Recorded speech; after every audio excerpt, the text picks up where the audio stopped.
LashandaFeagin fam, it's your girl Everyday Faye here, and thank you guys for tuning back into my YouTube channel.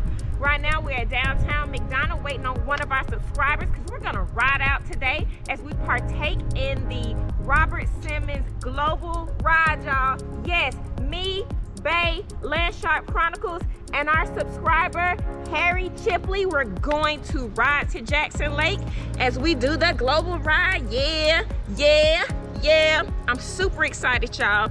Also, woke up this morning, I made a YouTube short about it. I woke up to 699 subscribers, y'all. I put out the message, and guess what? By the time I got out of church, your girl had 701. So now we are over 700 subscribers here in the Feagin fam, y'all. So remember to tell somebody to tell somebody to tell somebody to come subscribe to your girl's page. Hey, and don't forget about Bay, Landshark Chronicles, because he trying to make 1,000K too, y'all. So yeah, let's get ready to ride out. What up? Y'all, we got our subscriber, Harry. Woo! He pulled up on us. Brother, you ready to ride? Ready to rock and roll. So we got Harry, we got Dirty Red, and we got Bay. We about to get ready and go. Right. Alright, Heavenly Father, once again, good Lord, now that we got Harry with us, we just want to ask you once again, like I always said, dear God, to let us allow us to use our knowledge and our skills to ride this motorcycle safely, dear God. Dear God, we ask you to keep our eyes focused on the road as well as the vehicles around us, eyes focused on the road, that they will see us as we're on our bikes, dear God. We just ask you to guide the wheels of our vehicle as well as the vehicles around us, dear Lord, and keep your angels of protection around us and give us traveling grace that we'll make it to our destination and back home safely, dear God. We ask all these things in your son Jesus' name I pray. Amen. Amen.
Parking thing, they took off. We was like, oh shoot, we got a ride for real. I done seen that Pine Mountain video about 10 times, and y'all didn't look nervous to me. Harry, but we was. We building you up for Pine Mountain. That's all we doing. So just get your minds ready. In a couple more rides. See, now the next ride you gotta do with us, we're gonna take before we go to Pine Mountain, we're gonna take you to High Falls, which is down this way. Okay. And Indian Springs, which is where we make this right at. Yeah. If we would have made a left, it would have took us to Indian Springs. So, I don't know about the interstate yet. Yeah, we ain't gonna get you on the interstate right now, cause we can go to all these places without the interstate. Okay. Yeah. So you did good. I was riding behind you. You did exceptionally well in the curves. You know, the curves were. Yeah, cause I was looking too. You didn't slow down. Really. The curves were my hardest obstacle to overcome, but you was swinging them hips. You was getting it. You did very well. So your practicing is. I felt the more road that I felt a little comfortable in. Mm-hmm. So, okay. Even when we slowed down at stop signs and stop lights, you held your bike up. You didn't put your feet down every time. You was slow speed maneuvering. When we came through Jackson, I said, oh man, they got me slow speeding. You did it though, because I was watching you. I was like, he can do slow speed maneuvering. Then I said to myself, I am actually doing it. You are doing it. You just gotta believe it. Sometimes it takes for you to like get in those situations, and you did it unconsciously. So yeah, you should be proud of yourself. I'm proud of you. You did good. We finna go down here, see this lake, then we gonna go get some food. Y'all, we walking to the lake. I'm the only one that has my helmet on. I don't know why I didn't take it off. I'm out here looking real special. This is Jackson Lake, y'all, in Jackson, Georgia. I have a coworker that used to own a house on the lake, on Jackson Lake. It's so nice out here. See, this is my dream. My dream is to live on some water. I can't swim. Me either. I don't want to get in it. It's something. Look how peaceful that is.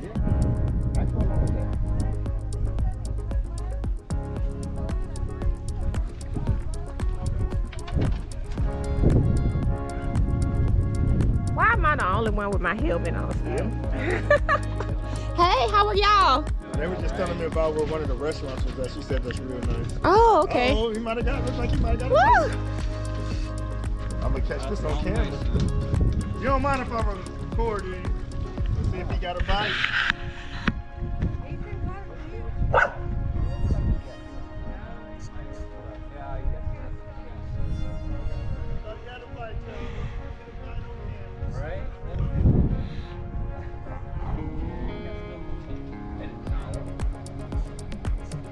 She said, I don't know these people. We used to bring her to the restaurant lot Uh-huh. down there in McDonald's. Okay. Get used to everybody, Mhm. but she ended up Really?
Y'all, we got our food. I got me some jumbo shrimp, my favorite. He's got a cowboy burger.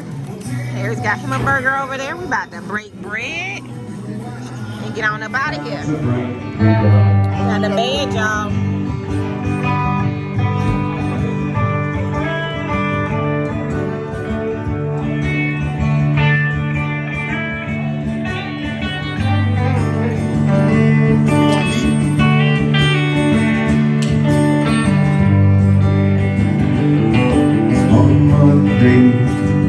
I came to see thee. On a Tuesday they called me with a fun.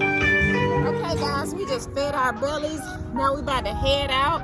Harry's about to go home to his wife, and we about to go talk to Mr. Poppa-D Rise. Alright, alright.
Ride today. We rode down to Jackson Lake for the Simmons Global Ride, y'all. It was so fun.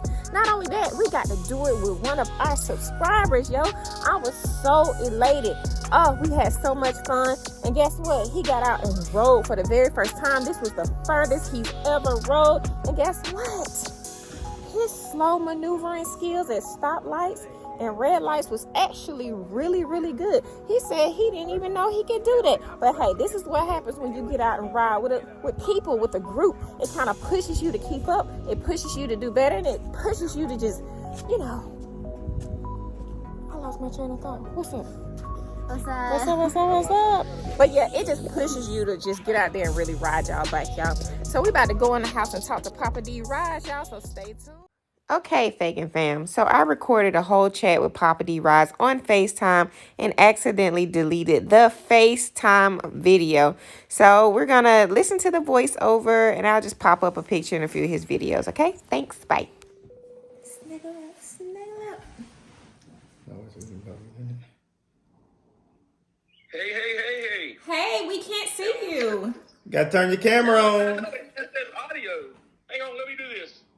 Maybe this will work. Can you see me now?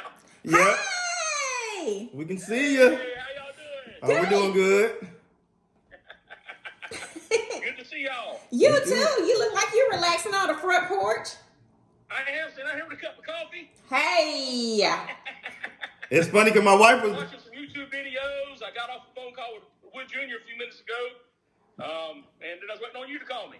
Awesome. We were just watching Wood Jr.'s video. Yeah, I was watching that one earlier, and then he was making one, and he called me while he was making it because I got my certificate for our IBA. I did that IBA with him a month or so ago, and I got the official notification by email last night, and I sent him that in a text, and he said, man, can I call you on YouTube right now? I went, yeah, call me. So we sat here and talked for a little while. Gotcha. Okay. I don't think I'm woman enough for IBA yet. Well, you know, you guys are new riding. You give yourself some time. Get used to those bikes. Get used to doing everything. You're doing great, man. I'm so proud of both of you guys to be new riders. And, you know, hey, Last Truck Chronicles Road Glide is where it's at, man. Oh, yes, it is. I've been trying to tell people. Marquise, I'm trying to get Wood to get him a road glide. He says he got permission to get that CVO, but he's holding off for right now. Yeah, that's what I was trying to tell him when he was up here, too. I'm like, you got to get your road glide, man. It's where it's at. I'm on my fourth one, man. I love them. Gotcha. You can lay down some miles, and then I'm trying to get better at doing slow speed practice. So, believe it or not, you guys are encouraging me, been riding a long time, to get out and practice more. Gotcha. I can ride straight slow, but I just don't like turning a whole lot real slow. And Gotcha. I gotta get used to that and get confidence. Yeah. Yeah. So that's what I try to do. And like now we live in a cul-de-sac. So every time I come home, I just do a few circles in the cul-de-sac just to get used to, like you said, turning around and stuff.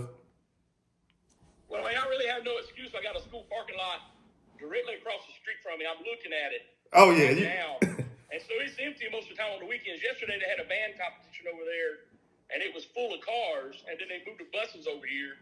So I didn't mess around. I was going to go over there today, but the buses are parked in that parking lot. Gotcha. I'm like, I don't want to be near those buses. Yeah. But, so anyhow, if they, you know, this is a cool idea. I know your first name's probably not Faye because it's Fagin's your last name, but I call you Faye because it's everyday Faye. Yeah. But it's a cool idea to call folks and talk to them. You know, that's neat that you're doing that. That's what I thought. I was trying to think of a way to connect with my subscribers more and to just learn. I like meeting new people. Like, this is a whole new experience for me because I'm usually kind of reserved. But I've met so many good people on this journey. I'm just super excited. So I was like, I got to connect with my subscribers. So this is what I came up with. You know, I may try to take your lead and do that same thing in the future. You know, I started this YouTube channel, my YouTube channel, in May of last year. And I retired. You know, I did 30 years in EMS in Charlotte. And I retired. I was like, you know, I've been all over the country on a motorcycle. And I love traveling the country. And I wanted to share the sights and the adventure that I do on the bike with other people. But my real reason for doing it is I'm not that young anymore. I'm still a fairly young man, believe it or not.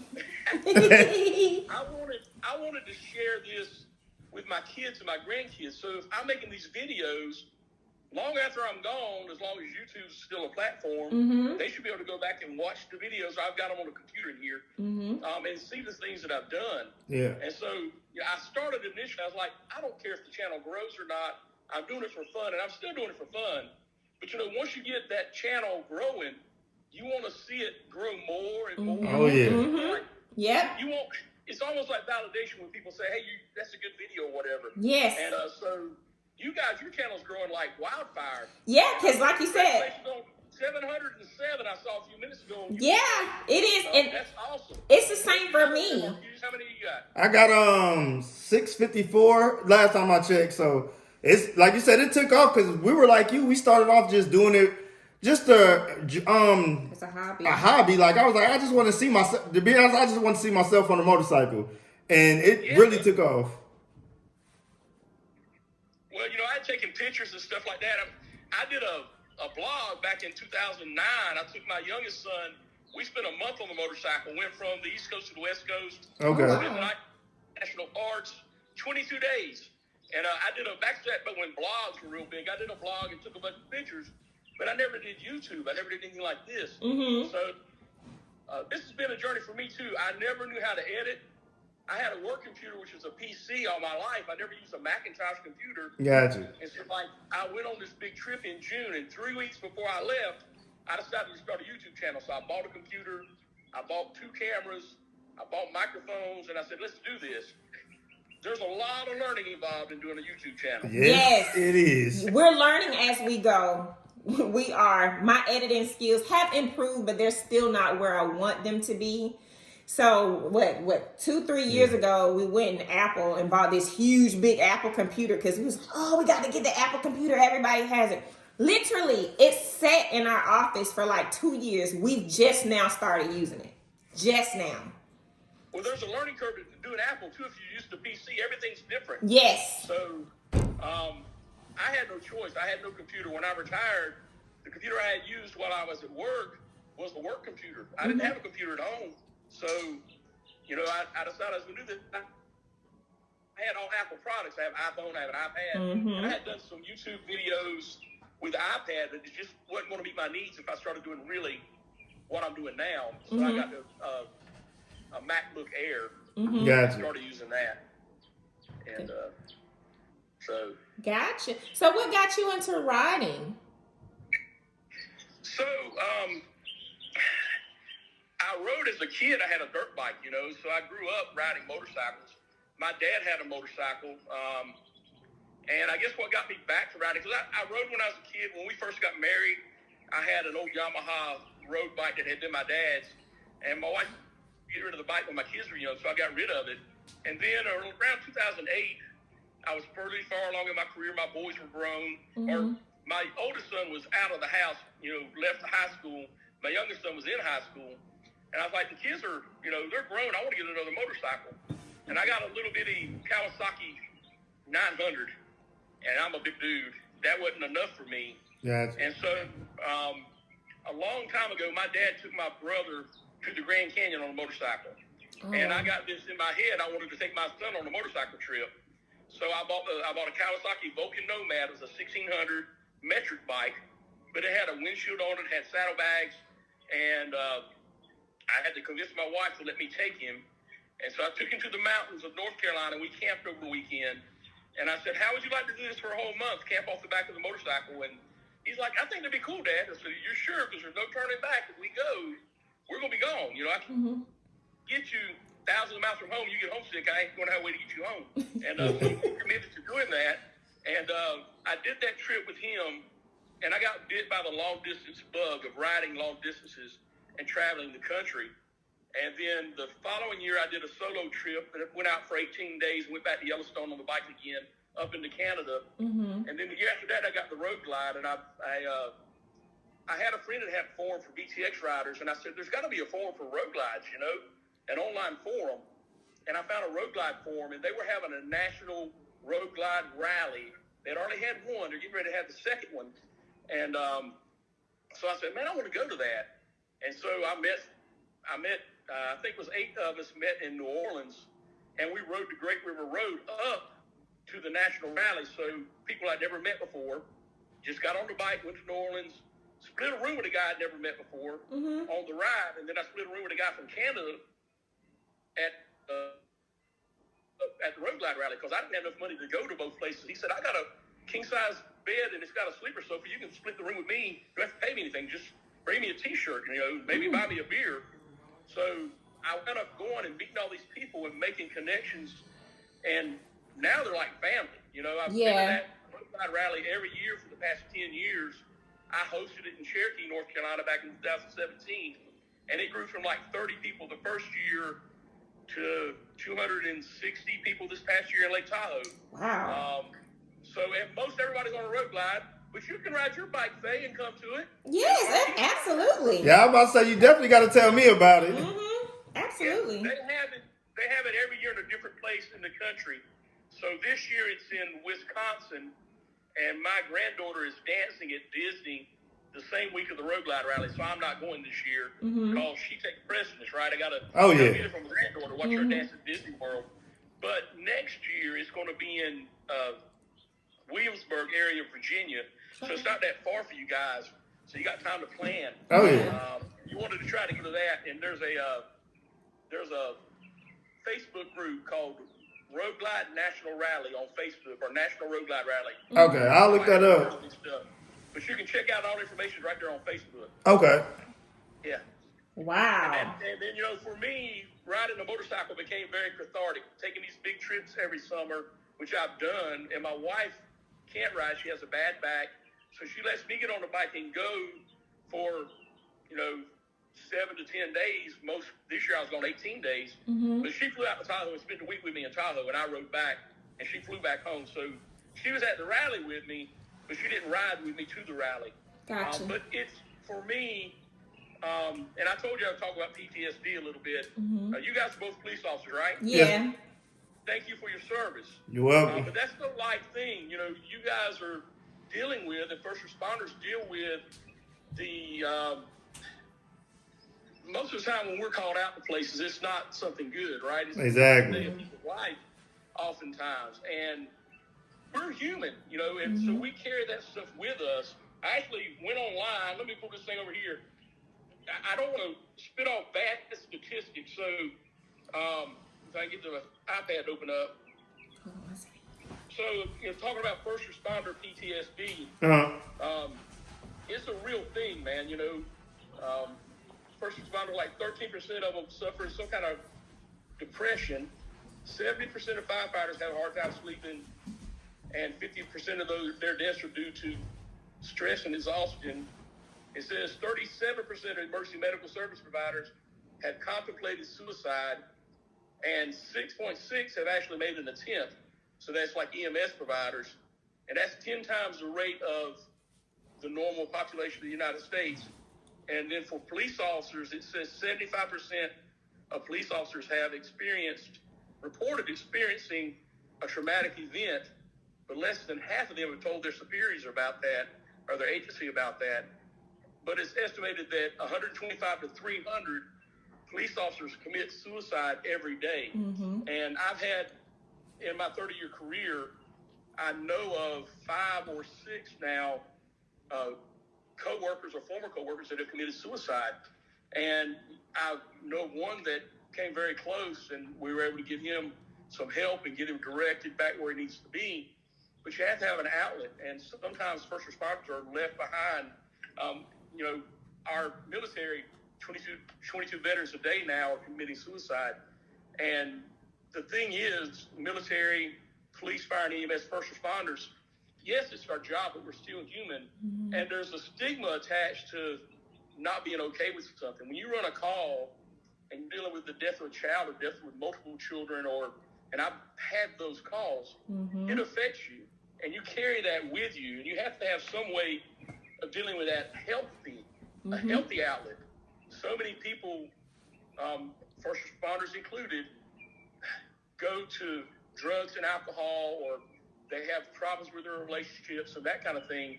It's okay not to be okay, and there are resources out there for folks.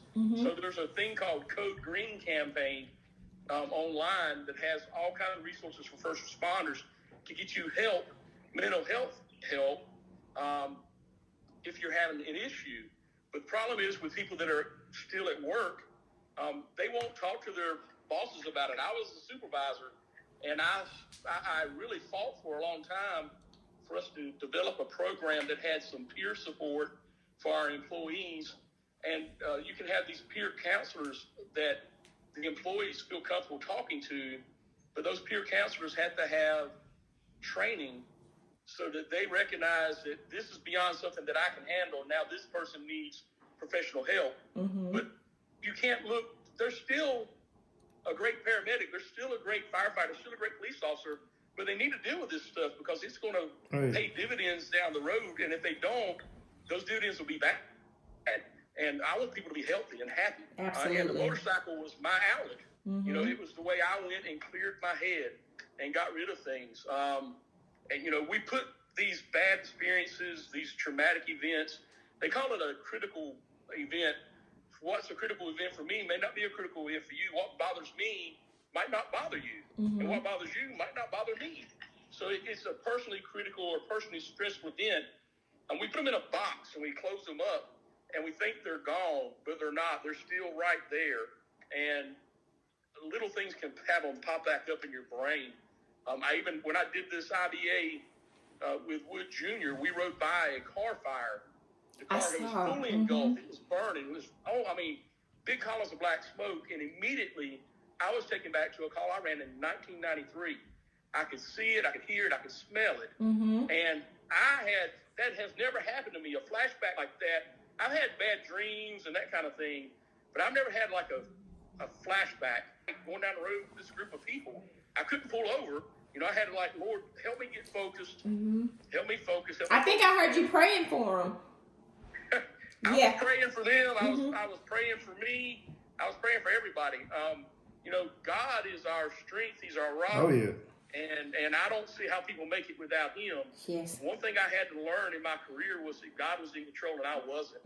And when bad things happened, and even though I did the best I could, and there was still a bad outcome, or not the outcome that I wanted, God was still in control in that situation, and I just have to trust God.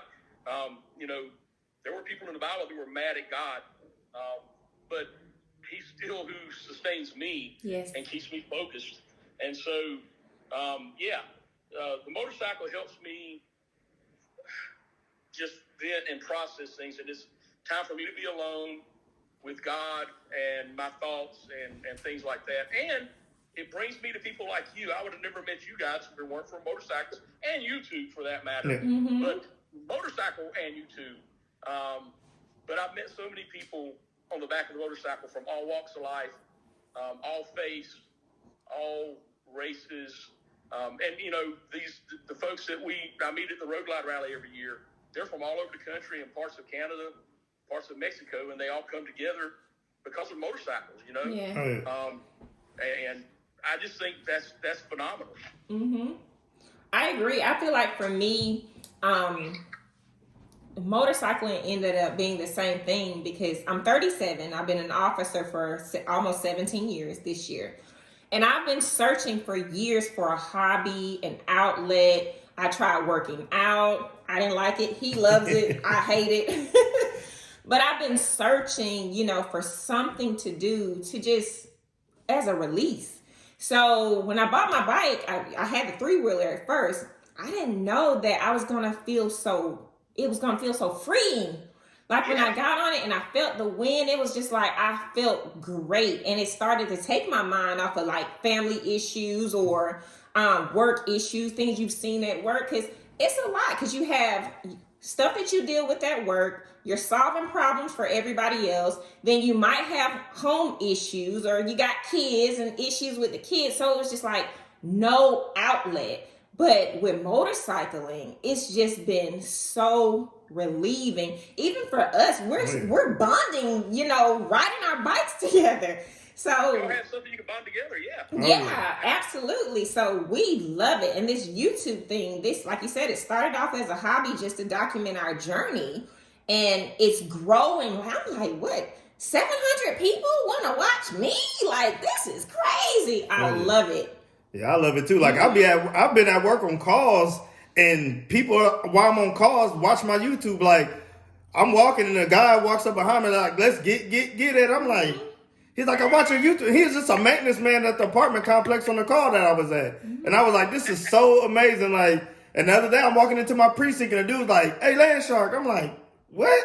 So it's crazy, like the amount of people we're reaching, and like you said, people that we're meeting off of YouTube and these motorcycles. It's crazy. And for me personally, my uncle, my only uncle on my mom's side, he passed away in a motorcycle accident when I was 19 years old. So my grandmother and my mom have been totally against motorcycles. They can't stand them. They hate them. Unfortunately, my grandmother died in 2020? Yeah.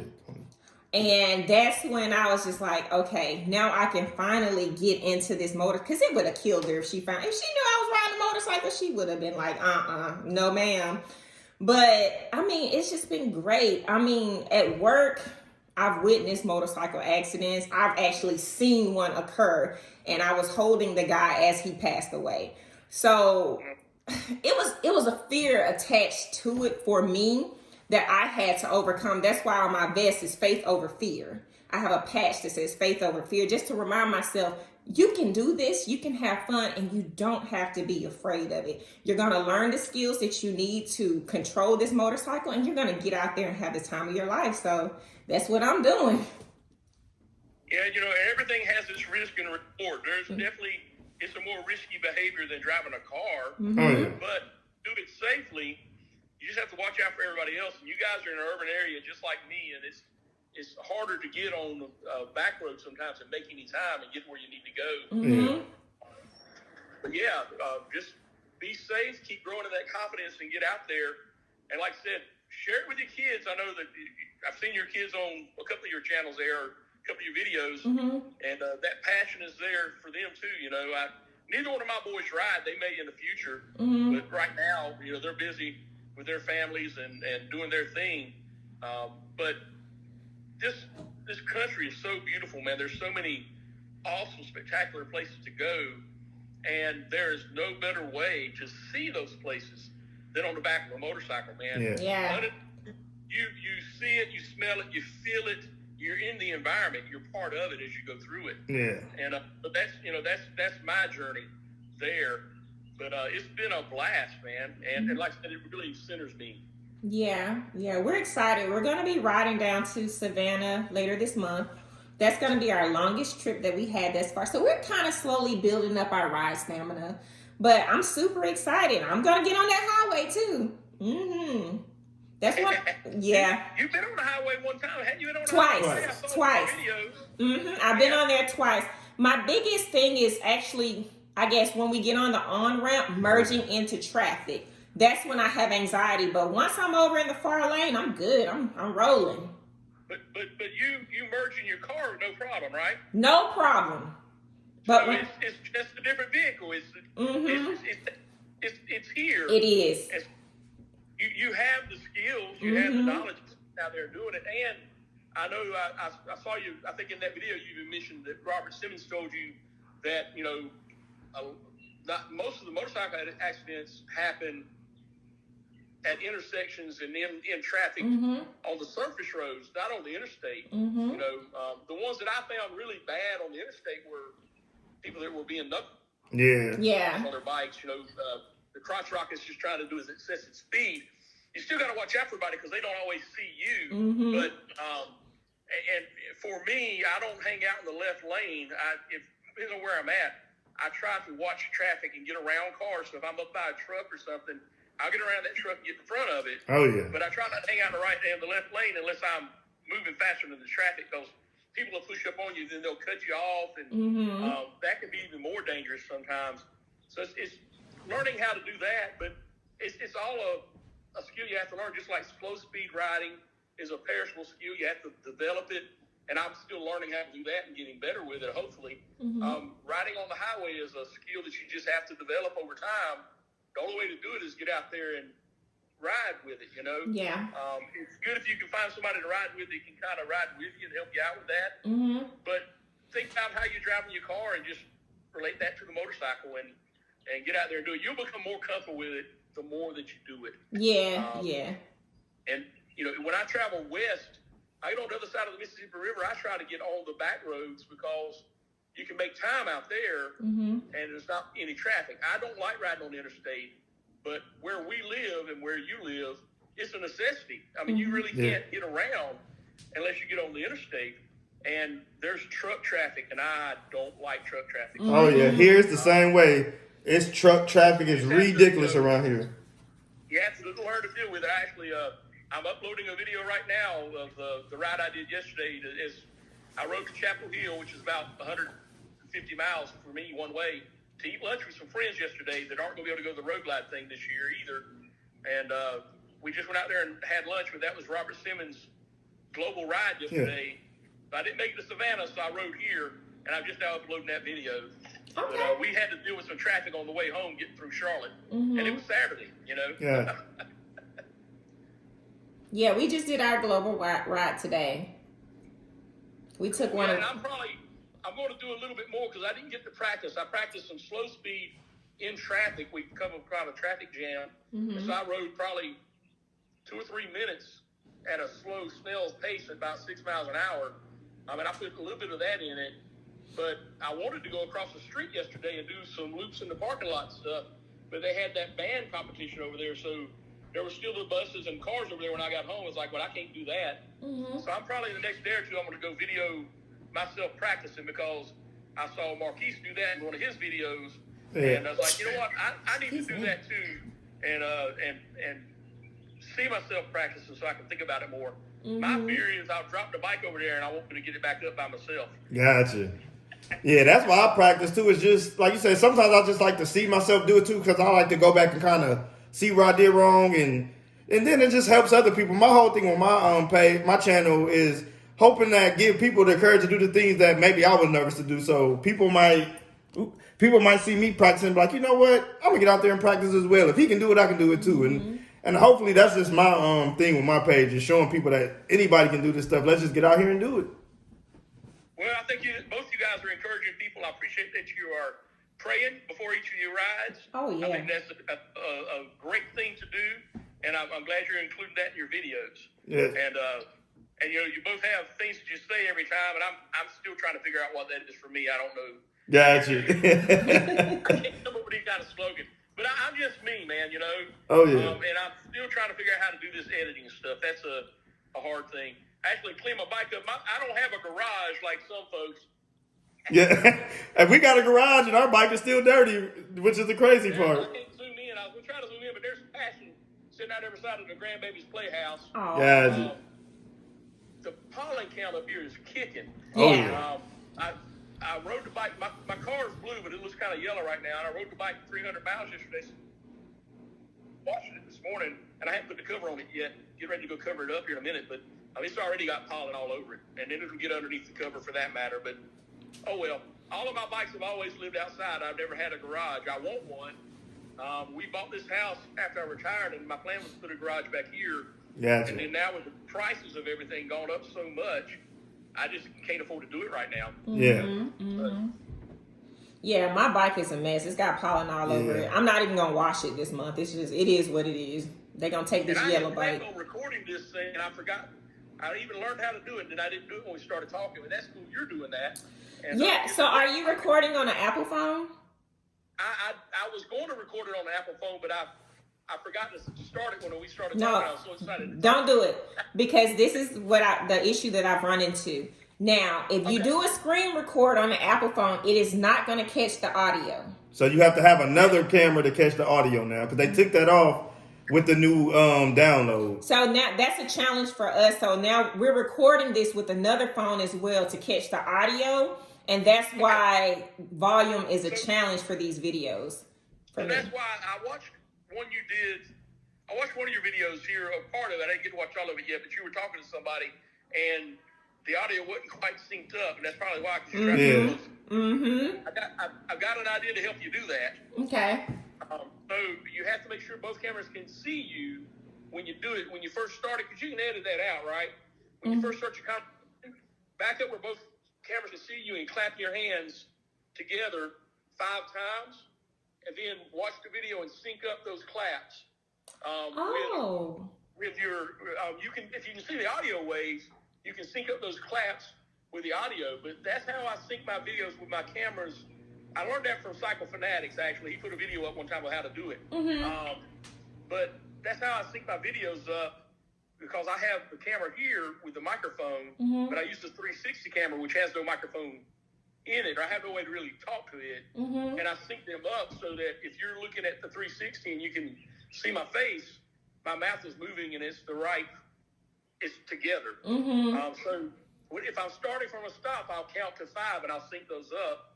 And if I'm riding, I will pick out an object like a street sign or a street or a bridge and say sync up now, and I'll bring both videos together and sync them so that they're lined up. Thank you for the tip. I'm definitely gonna use that.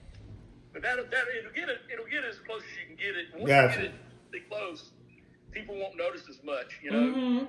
But it was off a little further. I was like, I wonder. I was going to tell you that, but I didn't know why it wasn't syncing, and now I do. Well, when I did it in the editing app that we use, everything was lined up. But for some strange reason, when I kept uploading it to YouTube, the lips was off. And I was like, why is this doing? I was so frustrated. I was just like, whatever, they're going to get this video. The video still came across great. I wasn't worried about it that much. But try that and see if that works. You know, you're setting it up so you have time to do it, and then you can edit that out. So even like when you first started talking to me, you could have said, hold on a second, Tim, let me do this. That way you can get it lined up and then play with it in your editing. You can, because, you know, are you stacking one on top of the other in your little editing thing? Yes. Is that how you do it? Yeah. And so then you can line it up. So there again, I've had to learn a bunch of stuff, and I'm still learning. But you guys are doing great on editing. I feel like sometimes I struggle with that, and you guys are doing so good with that. We're trying. It's still a struggle because sometimes I want to pull my hair out, but he helps me a lot. He's more techie. I'm not techie at all. But thank you so much for talking to us today. Well, thanks for inviting me to talk to you. I really enjoyed it. We'll have to get together and ride sometime. That's what I'm about to say, because I think you're only like about 4 hours from us. From you to us is only like 4 hours or some change. Well, and when I was talking to Wood Jr. earlier, we're going to try to set up something to go ride up in the mountains, and I know y'all might not be ready for that, but it's just curvy roads. It's not I'm ready for it. Like, I know I'm ready for it, so I just got to get my wife up to par. Just put me in the middle. I'll be okay. Yeah. But the biggest thing is ride at your own pace. Oh, yeah. So we're going to try to figure out sometime to do that probably in June, because I'm getting ready to go to Texas in about 3 weeks, and I'll be gone for 2 weeks. So, and school's in and that kind of thing. So trying to wait till school's out.